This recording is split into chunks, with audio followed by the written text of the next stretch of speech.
மனிதர்கள் இயற்கையை பாதுகாக்க வேண்டும். ஏனெனில் நாம் இயற்கையுடன் இணைந்து வாழ்கிறோம். நமது செயல்கள் பூமியின் சூழலை பாதிக்கும் போது அதன் விளைவுகளை நாம் அனுபவிக்க வேண்டிக்கு வருகிறது. சுற்றுச்சூழலை காற்றிடுவோம்.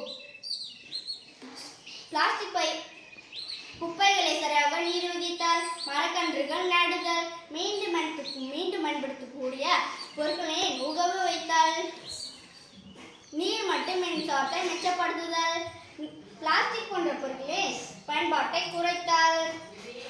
சுற்றுச்சூழல் பாதுகாப்பில் ஒவ்வொரு பங்கு கொண்டு பருவநிலை மாற்றத்தை கட்டுப்படுத்த உதவ வேண்டும்.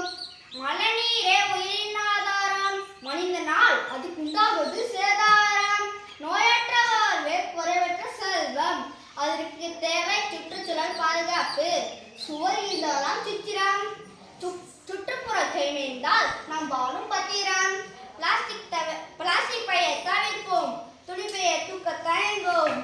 முடிந்தால் நடந்து செல்வோம், இல்லையென்றால் மிதிவென்று செல்வோம். நம் பொறுப்பு உணர்வோம். நாம் குப்பை தரத்து விற்போம். மக்கும் குப்பையை உரமாய் மாற்றுவோம். மக்காத குப்பையை மறுசுழற்சி செய்வோம். மரம் நட்டு வளர்ப்போம். மழைநீரை சேமிப்போம். ஏரி குளங்களை தூர்வாழ்வோம். நாம் வாழும் பூமி அனைத்தினருக்கும் சொந்தமானது என்பதை உணர்ந்து செயல்படுவோம். நடப்போம், சுற்றுச்சூழலை காற்றிடுவோம். தூய்மை இந்தியா போற்றிடுவோம். நீரின்றி அமையாது என்பது வள்ளுவர் வாக்கு.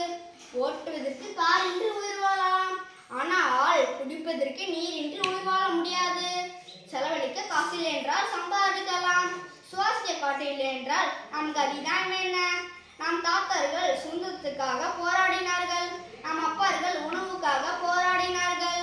நாம் வேலைக்காக போராட போகிறோம். நாளை நம் சந்ததிகள் ஊரை காப்பாற்றுவதற்காக போராடமாகும் நாள் வெகு தூரத்தில் இல்லை. தூய மழைநீர், அதுவே இயற்கை நமக்கு அளித்த சீர். பால் படாத நிலம், அதுவே நமக்கு பலம். இயற்கை நமக்கு அளித்த காற்று. நீயும் துணையாய் வைத்து நீயும் போற்று. மனிதா விழித்துக்கோ. நீர், நிலம், காற்று, நாம் சுற்றுப்புறம் அனைத்தும் பாதுகாக்க வேண்டிய பெரும் பொறுப்பு நம்முடையது. உணர்ந்து செயல்படுவோம், மகிழ்ந்து வாழ்ந்திடுவோம். நன்றி, வணக்கம்.